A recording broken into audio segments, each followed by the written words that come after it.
Hey guys, Steve here from Restalgia. I meant to get this video out a little bit sooner, but being as how it is Christmas, I decided to spend a little bit of time with the family rather than record this for you guys, but I suppose a little, it's better late than never. So what I'm going to do is I'm putting together a video here to talk about the latest development on the PlayStation Classic in the hacking front. As a lot of you guys have probably seen and maybe have watched a couple other videos, Retroarch is now available for the PlayStation Classic, and it's super easy to install. It's just as easy as installing BleemSync, and what's really cool about this is it allows you to actually have both running on your USB stick at the same time. So when you pop your USB stick in, you turn on your PlayStation Classic, it'll pull up a boot menu and it'll say, hey, do you want to run Retroarch or do you want to run BleemSync? So if you want to access your PlayStation Classic, BleemSync hack with all of your games that you've already put time into, then you can just simply add this to your USB and you're good to go. So what I'm going to do is I'm going to walk you through how to do that step by step and get you guys running that way. So, the first thing that we have to do is we've got to go to this website right here. It's modmyclassic.com. I will put a link to this page directly in the description below so you guys can go ahead and access it super quick. And what you need to do is you need to scroll down and you've got a couple things you need to download. So the first thing that you need to download is the boot menu and the Retroarch Christmas beta. Now, one thing that I want to mention is this is still in very, I almost want to call it alpha stage, but it is a beta. So there's lots of bugs that are still there that are going to be worked through as time goes on. There's going to be new releases, and this is not a stable release yet. I always say typically when you're going to be hacking your system, especially using any sort of beta software, that you're doing it at your own risk. Now, you're relatively safe in the sense of this specific install. The worst thing that's going to happen is you're going to mess up your USB stick because everything's going to be booting off of the USB stick and nothing off the internal flash storage of the PlayStation Classic. Your Classic itself should be safe, but you may lose all the work that you've done. So if you don't have a backup of it, you're running that risk. But what we're going to do is we're going to go ahead and get into this. We're going to go ahead and download the Retroarch Christmas beta. You're going to go ahead and click on that link, and I'm going to save it straight to my desktop. And it's not a big file, it's 6 megabytes, downloads right away. And while we're on this page, we're going to go ahead and download the PSC Retroarch cores. Essentially what the cores are the emulators. So it takes you to a separate page. If you wanted to be very specific and you're like, hey, I only want to run Super Nintendo or I only want to run Game Boy and NES, then you can just download the cores that you want specific to the emulator. But if you're not 100% sure what you want to do, or if you want to expand later on rather than having to fuss back and forth with the cores, they have a zip all cores zip file here, which has all, I think there's 91 cores. So if you download that, it will give you access to all of the emulators. So that's what I'm going to choose to do for this tutorial. So I'm going to go ahead and click that. Same thing pops up. I'm going to go ahead and save this right to my desktop. And it's about 65 megabytes or so. Downloads super quick. It's already done. And that's all we need for the web browser. So I'm going to go ahead and minimize that. As you can see, I've got my boot menu file right here. And I've got my all cores right here. We need to extract both. So we're going to right click on this and I'm going to extract them to their own folder. And that'll pop up right here. Perfect. So I'm just going to move it right to the center so I know where they are. And I'm going to do the same thing with the cores. So I'm going to extract the cores. Perfect. So that's finished, and I'm going to put this right in the center right here. If we go ahead and open up the all cores, you're going to see pretty much everything that was on this web page here. So all of these cores are represented right here in the folder. So now we have all these cores here. So we don't need that just yet, but when you open up this boot menu folder, it's going to look very familiar. So you're going to have your payload folder right here, which has got all these strange characters. You've got a boot menu folder, you've got the LOL hack, and you've got a Retroarch, and then you've got a boot menu readme. This stuff right here, we're going to have to copy this over to the USB stick that we are using for our PlayStation Classic hack. I do have to note that if you have not done the BleemSync hack, you can't do this. You need to do that first, get it up and running, and then you do this. So I've already got my USB stick plugged in. I'm going to go ahead and kick this over to the side here. And I'm going to pull up my USB stick, which should be right here, called Sony. There we go. So now we've got my USB stick on the left-hand side, and I've got the folder that I had just downloaded, this boot menu bundle, on the right-hand side. What we're going to do is we're going to copy everything over. So I'm going to highlight it all, and I'm just going to copy it into my USB stick. Now it's going to copy everything over, and while it's doing that, there's going to be a couple files that are the exact same. They're going to be labeled the exact same anyways, and it's going to ask me if I want to override those files. Yes, you want to override any files that pop up. I think there's only 1 or 2 here, but when it does prompt me, I am going to allow it to. So right here, 4 files with the same name. We want to replace the files in the destination. We're going to go ahead and hit yes. It's going to finish up, and we're done that. So now we've moved over all the important information from this folder over to our USB stick. We're going to go ahead and close the folder we don't need anymore, and now we're going to try to work right in our USB stick. So the next thing that we have to do is we've got to go ahead and enter our Retroarch folder, and then we've got to go into our .config folder, and we're going to open up the Retroarch folder again, and then there is a cores folder. This is where we are going to copy all the cores that we had just downloaded in here. So we're going to open this up. We're going to open our all cores file. So now on the left hand side of the page, I've got the cores that I downloaded, the 91 of them, and on the right hand side I've got my USB stick that we've just worked with. I'm going to go ahead and copy everything over, and I'm just going to stick it in here. Both those emulators that are already in there are going to be copied over a second time. Again, it's going to ask me, do I want to replace those files? The answer to that question is yes. So when it prompts me, I'm going to go ahead and replace the existing files with the new files.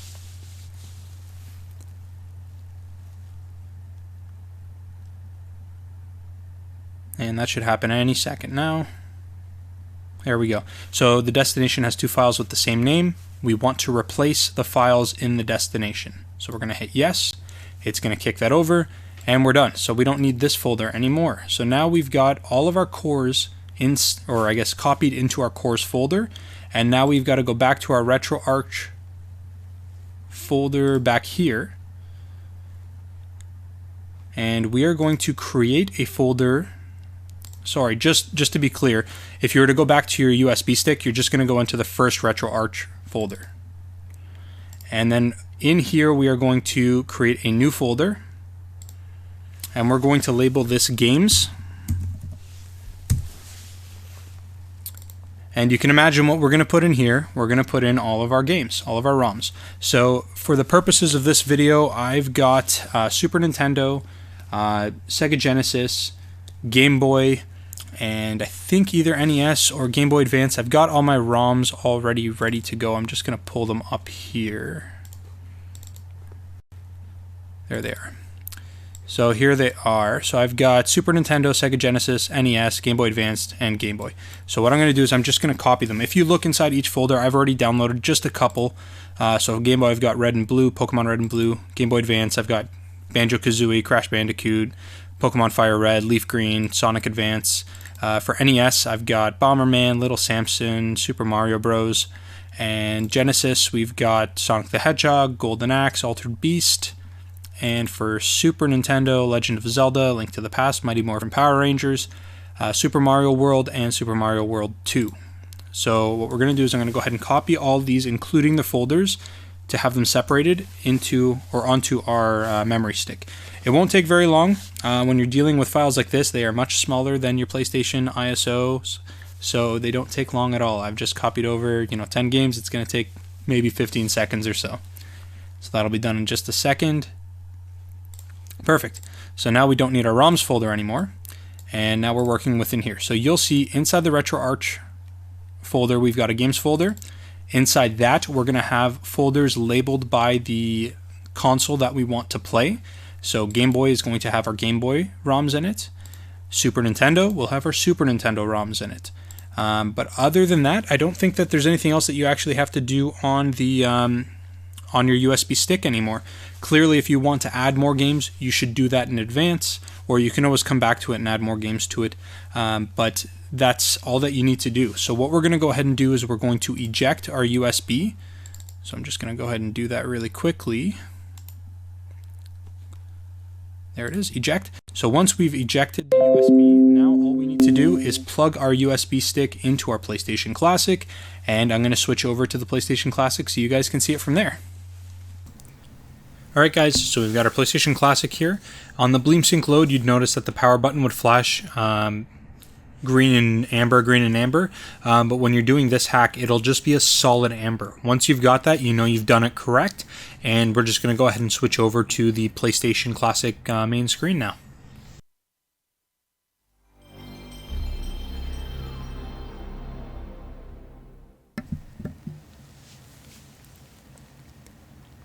Alright guys, so as you can see, we got that blue screen that indicated the health and safety warnings, but then after that it took us straight into this boot menu, and as I mentioned earlier, you're given the option to either access BleemSync or Retroarch, which is really nice. So if you've already got a pre-existing build that you're happy with on BleemSync, you don't have to mess around with using two different USB sticks depending on your application. You can access both right from your main USB, so that is really nice. For the purposes of this video, we're going to go ahead and enter into Retroarch, and we're going to hit X, and that's going to load up our main Retroarch platform. So in the bottom left hand corner, you can see the version of Retroarch that you're running. It's 1.7.5C. On top of that, there was an overlay for frames per second, or I guess our FPS. So what we're going to do, I'm going to just show you that. If you go over to your settings and scroll down to on-screen display and on-screen notifications, your frame rate is displayed normally on the first time that you load up. Now, I've already loaded the system up once just to make sure it was running before I started recording, but yeah, that's going to be there. As you can see, the yellow FPS is in the bottom. If you want to turn that off, just hit the off button. Above that, you've got something called Enable On-Screen Notifications. I leave that on because when you enter into an emulator or you're playing a ROM, it will just quickly display the current resolution of that emulator, and that comes handy when you want to make changes to the emulator. So if you're playing an N64 game, natively the emulators will display in the resolution that the N64 would have displayed on a regular television. That gives you kind of the information, so that way you can go into the back-end settings of that emulator and adjust the resolution so it'll look better on your full-screen TV. So other than that, we don't need to do anything. I'm going to leave the enable on-screen notifications on. I'm going to turn off display frame rate just so that way it's not an eyesore. And we are going to take a look around. So we've got our main menu, we've got our settings, we've got a favorites catalog, history, images, music, and we've got something called net playrooms. Over here you've got something that says import content. It's not working properly right now. If you were to have loaded Retroarch on your desktop computer, you could actually go into this scan directory and you would select whatever folder you have. So in this case we'd go to media, then we'd go to Retroarch, and then we'd go to our games folder where we've got all of our ROMs, and then you would select whatever the console is. So in this case, if we want to talk about Game Boy, you'd hit Game Boy, and then you would press scan this directory. And what that would do is it would actually create another category like this, and it would just be labeled Game Boy, and then all your games would be labeled underneath. So you could access everything right from the main menu. For whatever reason right now in this beta release, it's not functioning properly. It's not available to us to use. If you go ahead and try to scan the directories, it just says, hey, it's done scanning, but then nothing happens. So it doesn't really do us any good right now, but I would hope that in future builds, that'll be something that becomes available, because right now the way that you have to load each game is a little bit cumbersome, and it's not as convenient as you would want it to be for this type of application. But in order to load a game, what we need to do first is load a specific core. So when you go ahead and click on load core, you're going to be given that list of all those cores that we had downloaded and transferred onto our USB stick. So this is going to be all 91 or 90 cores that are available. You may not be familiar with what cores represent which emulators, so you'll just need to do a quick Google search, and you could type in something like which Retroarch cores are for which console, and there's a ton of resources available where it'll just say, MAME 2000 is for MAME ROMs, which is very obvious, but some of them aren't quite as obvious. What we're going to do today is I'm going to show you a few different consoles. We'll start off with Game Boy, and I know GameBat is an emulator for Game Boy, so we're going to go ahead and select that. And if you've done it correctly, when you hit X, on the bottom left-hand corner where you were given the version of Retroarch that we're running, 1.7.5C, Classic Plus, and then dash, it'll say GameBat version 0.5.0 netlink. So that'll indicate to you, hey, we have loaded that specific core, that's the emulator that we're going to run, and now what we need to do is select the content that we want to run on that emulator. So we're going to go ahead and scroll down to the load content button. We're going to press X on that, and we're going to start the directory. So we're going to click Start Directory, and then we're going to hit X again.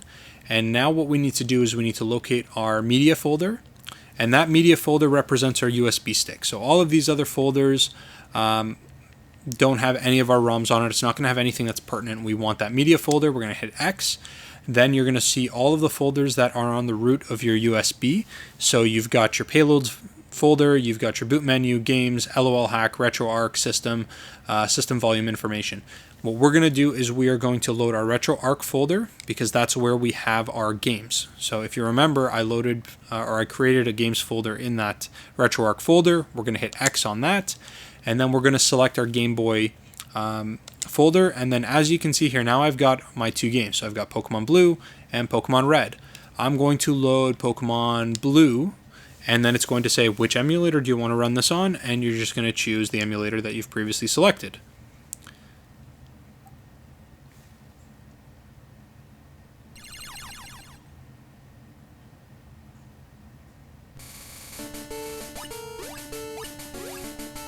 So here we are. So we've got our Pokemon game running. I'm going to go ahead and press X to enter into it. So you can see Pokemon version Blue. And yeah, it's pretty good. All you need to do really is get in, and it plays really well. The emulation is quite good. So there's no real major issues with the emulation that I've noticed so far. It's pretty smooth. It operates really well. The controller's already pre-configured for you. But yeah, everything is good that way. Now, if you guys are familiar with the emulation station and Raspberry Pis and RetroPie, the way that you would exit a game is by pressing the select and start button.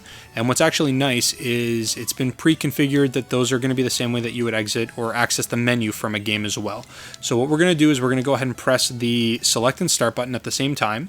And now you're given a different menu. So from here, you can do a lot of things. So you can either resume the game, you can restart the game all the way right back from the beginning of the ROM. You can close the content, so this will just close the game, and anything that's unsaved you're going to lose. It'll just take you back to your main menu. You can take a screenshot if you wanted to take a screenshot, and then you've got your save states. So you can save your game here, and you can create your save state. And up top, you can choose the slot in which you want to save it to. So I believe there's 9. Oh, no, it keeps going up. So you've got quite a few different save slots. Not that it's really important, but if you wanted to save 20 different game files, then you could do it that way. And then this is how you'd load. You can undo a load state, you can undo a save state, you can add the game to your favorites. So if you do this and you click add to favorites, it'll say on the bottom that the game has been added to favorites, and I'll show you that in the main menu when we back out. But now you can access this game from that main menu without having to load the core or anything. You just go to your favorites, you click on the game, and you press enter, and it'll load. The other thing that you can do in here is you can remap the buttons. So if you want to remap the controls, you can go ahead and hit X, and you can select user device 1 type, and then you scroll on down, and then right over here is where you can start remapping. So it's already been pre-configured. It works quite well. So you've got your A and B. I believe your A button is your X and your B button is your circle button on the PlayStation Classic controller. I am going to be playing around with it to see if we can get different controllers running. So if I can get an Xbox 360 controller running or a PS4 controller running, that'll be good if you're trying to play games like N64 that have an analog stick, or if you're going to be trying to play games for the PlayStation 1 that need analog, like Ape Escape, for example. So I'll be fussing around with that. Once I've got it confirmed that they do work, I'll go ahead and make another video and showing that it does work and what you need to do. And I will also confirm that multiplayer works with this with a USB hub, but that's something that I'm going to work on for future videos. So again, yeah, you can change the controls. You can set up cheat codes. Again, I haven't tested this out, but I'd imagine that this is something that you could do if you were to create the Game Shark codes like I had mentioned in a previous previous video. You would load the cheat file and then you would select them from there. But what we're going to do in this case, because I'm not going to save what we've got, I'm just going to go ahead and close the content.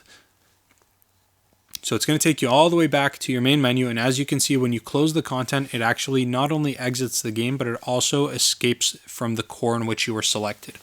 Now, as I want to mention before, if you go over here, first off, in your favorites, it's going to be right there, and in your history, it'll also be displayed. So anything that you've previously played will show up in your history, but in your favorites, you can go ahead and access it, and you'll see Pokemon Blue, and then in brackets, it has the emulator in which it was run. So if you go ahead and press X on that, it's going to load the emulator, and it's going to load that Pokemon game. Next, what I'm going to do is I'm going to go ahead and try a Super Nintendo game. So we're going to use the SNES 9X emulator. So we're just going to go ahead and scroll down to the S's right over here. So SNES 9X, that's a relatively basic emulator. It works quite well.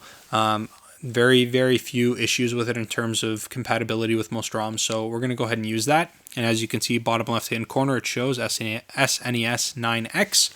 We're going to go ahead and load our content, start directory, and we're going to go ahead to our media folder, then our Retroarch folder, then our games folder, then our Super Nintendo folder, and then we're going to choose a game. So in this case, I'll choose Mighty Morphin Power Rangers, and it's going to confirm that we want to run it on the SNES 9X emulator. So we're going to hit X, and it's just going to pull up.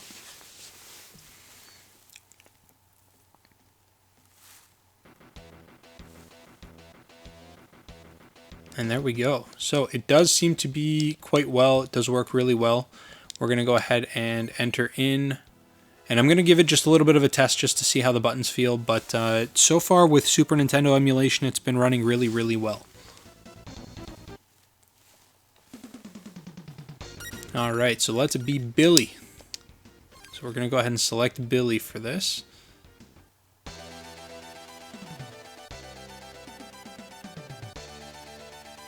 And we're going to go ahead and move around. We're going to see we've got our jump, we've got our punch. Alright, so let's get moving. Overall, the emulation actually feels quite good for Super Nintendo. It looks really good. One thing that you can do if you want to mess around with the frame rates, now not every emulator has it, and I'm going to check to see if this one does. But what you do is you press the start button. We're going to go ahead and enter into our menu here. We're going to go to our options section.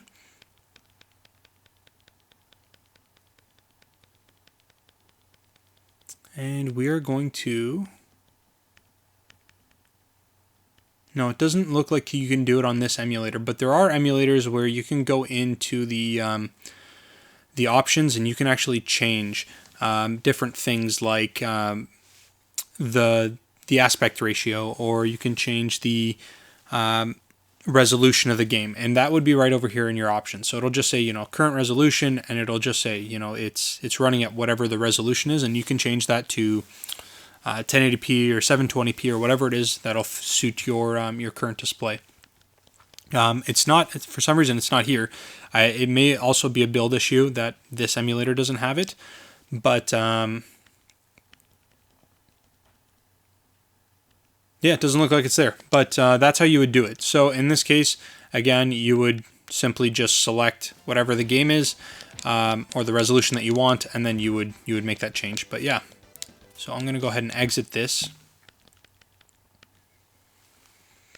We are going to, from here, you can actually change right from one console to another. So what you'll do is you'll just go into your core, and why don't we switch over to... Let's do some Genesis. So we're going to look for the Genesis Plus GX emulator. There it is. We're going to hit X on it. So now you can see in the bottom left-hand corner that we've got the Genesis Plus GX. We're going to load our content, and we're going to do the same thing. We just got to access our folders. So we go Media, Retroarch, Games, Sega Genesis, and we're going to pull up Sonic the Hedgehog. So that's going to run really well. Sega runs really well. You know what, honestly, most of the emulators run really well. The obvious one that's not super awesome is the Nintendo 64. That's hit or miss. There's a ton of games that don't work properly. But, I mean, you can't really expect that. There hasn't been really any solid N64 emulators on the market for a very long time. So, yeah, overall, it feels pretty good. We're going to go ahead and exit out of this. And other than that, there's not a whole lot left to talk about. That's kind of an overview of the Retroarch system on your PlayStation Classic. It's really bare bones. It's not awesome in the sense of visually appealing, but it does do what it says it's going to. This does technically give you access to Super Nintendo or any other console that you're looking for, so it is a good option if you want to be able to play some other consoles on your PlayStation Classic. But yeah, that's pretty much it, guys. Thank you guys very much for watching. Actually, really quick before we let you go, if you want to exit the emulator, you have to scroll down to the exit Retroarch. But that's pretty much it, guys. Thank you guys very much for watching. I appreciate all the support so far. We just reached our 1,500 subscriber mark, which is super awesome. I do appreciate it. I'm going to keep pumping out some videos for you guys. Keep hitting me up in the comments section. I try to respond to as many people as I can, especially on the more popular videos. It gets to be a little bit tough because I'm getting messages left, right, and center, but I'm doing my best, and a lot of you guys can speak to that. So thank you guys so very much. I appreciate it, and I look forward to making more videos for you guys in the future. Be sure to give me a thumbs up, subscribe to the channel if you haven't already, but other than that, you guys have yourselves a great night. Thanks, guys.